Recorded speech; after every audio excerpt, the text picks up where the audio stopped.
Welcome back, everyone. It is Sunday, March 31st in the NBA. My three best bets are on the way. In a change of scenery today, as we are back at my parents' house. So not the normal editing, but we are celebrating Easter Sunday. So if you're celebrating out there, hopefully you all have a wonderful Easter Sunday. But we're going to talk all about some NBA picks and then get on out of here. But first and foremost, we must do a recap from yesterday. And boy, get out those brooms. A 1-0 day. Hey, we'll take that any day of the week. CJ McCollum delivered us a winner, and it wasn't easy. I won't lie. It looked easy. McCollum scored 12 points in the first quarter. Then he didn't score in the second, slowed down in the third, and we needed some late garbage time threes from Mr. McCollum, but he delivered us a 1-0 day. We appreciate him. Hopefully we can build on that momentum today. Like I said, 3 picks inbound. We will have posted right before this one an MLB best bets video. If you haven't been checking them out, what are you doing? We went 3-1 yesterday, so close to a sweep.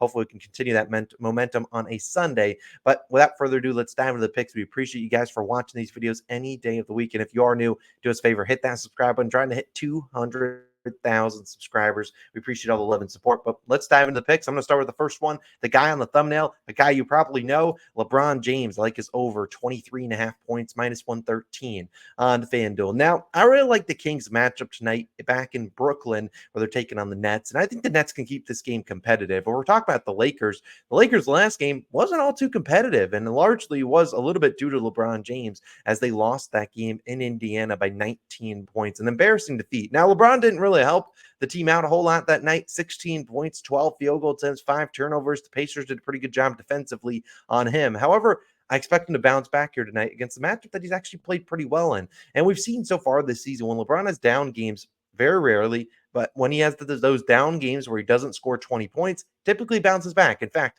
the last game, only the 13th time this season where LeBron has failed to score 20 points. In the previous 12 occasions, LeBron easily scored 25 plus points in 11 of 12 games right after having a dud. We know LeBron, one of the most efficient and most consistent scorers in NBA history. It's the reason he leads the NBA in all-time scoring. I think this is a good spot to back him. He's also played well against Brooklyn in his career. He's actually over this line in 14 straight games versus Brooklyn. And while you don't want to read too hard into that, I do want to look at the last game against Brooklyn back in mid-January. He had 24 points, but shot 9 of 22. If you tell me LeBron James shoots 22 times tonight, before game, you're like, hey, LeBron shooting 22 times. I got insider info. I'd probably make this like a 10-unit play because we think about LeBron, how efficient he is. Even in that last game against Brooklyn, not efficient, still managed to go over. Look, LeBron is just too consistent if you're giving me that many field goal attempts. So I don't think he shoots 22 times tonight. I think we get 15, 18, 22. I mean, last game, he only shot 12 times. That's just not enough. LeBron's over this mark in 63% of games. And when he shoots 15 or more times, which I think he does that tonight, he's over in 78% of games. Think about the Nets. They have some decent perimeter guys. I'm curious how this Dennis Schroeder, D'Angelo Russell beef kind of gets settled on in this game. I don't really want to touch either of those two guys. It's a little volatile. And hopefully Reeves is kind of clamped up a little bit by maybe Mikal Bridges. But I really think LeBron, even though he probably gets Dorian Finney-Smith on him, maybe some Cam Johnson here and there, I still think this is a little bit of a discount on the King. Normally we're looking at 25.5, 26.5, and I don't think this matchup's as bad as the books are saying. So give me LeBron James. We'll ride with the King. Give me his over 23.5 points as my favorite bet of the day. But I really like LeBron. I think he gets us at least 24, probably at least 25 points. I would take that at 24.5. Now, my second pick is going to be a guy that LeBron knows and a guy that they've played against a pretty good amount because it is Stephen Curry over 25.5 points, minus 110 on ESPN bet. Look, man, I'm aggravated because I went to bed and the line was 24.5, and then some people bumped it up to 25.5. Stephen Curry has ended on 25 points on the dot 4 or 5 times. If you want to, I don't like SGPs. I was trying to find an SGP I did like at 25 plus points, but I'm not going to get too cute with Chef Curry. I'm just going to ask him to score 26 points. Personally, I don't love the line at 26.5. That's kind of where FanDuel was sitting at. I don't love that, if I'm being honest. 26.5 feels like you're asking him he needs 30 points, whereas 25.5, I don't know. Maybe it's a 1-point difference. Obviously, hope Steph scores 30 tonight, cashes everyone out. But let me talk about why I like him as he faces the Spurs. Now, the Spurs are a similar reason exactly. We just talked about the Spurs. What do they give up? Catch and shoot threes? No, we all know that. The Spurs, fewest catch and shoot threes in the NBA. Now, you might be like, Austin, that ain't good. Steph shooting a ton of threes. Well, yeah, but they're not a lot of catch and shoot threes. Think about guys like Klay Thompson. He shoots catch and shoot threes. Steph's not really a guy that does that. And the reason we backed Brunson last time against them is because Brunson attempts a ton of pull-up field goal attempts, something the Spurs really struggle against. Those ball-dominant guards, they give up a ton of pull-up opportunities. And look, while Brunson shoots a lot more pull-up jump shots than Steph Curry, Curry's not too far behind him. In fact, the last 10 games that Curry has played in, he's averaged about 8.3 field goal attempts via the pull-up jump shot.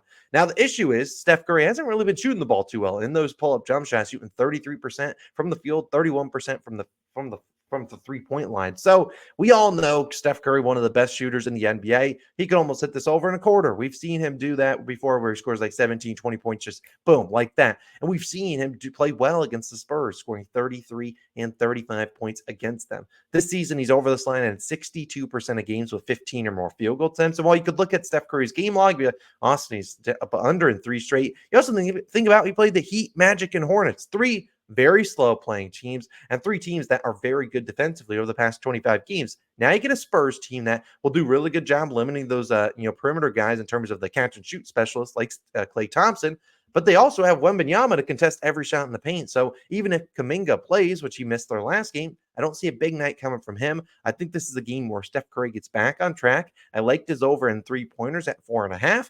But I think if he gets the 4.5 threes, he's probably scoring at least 26 points for us. So Steph Curry, my second pick of the day, over 25.5 points. I think this is a smash spot for him.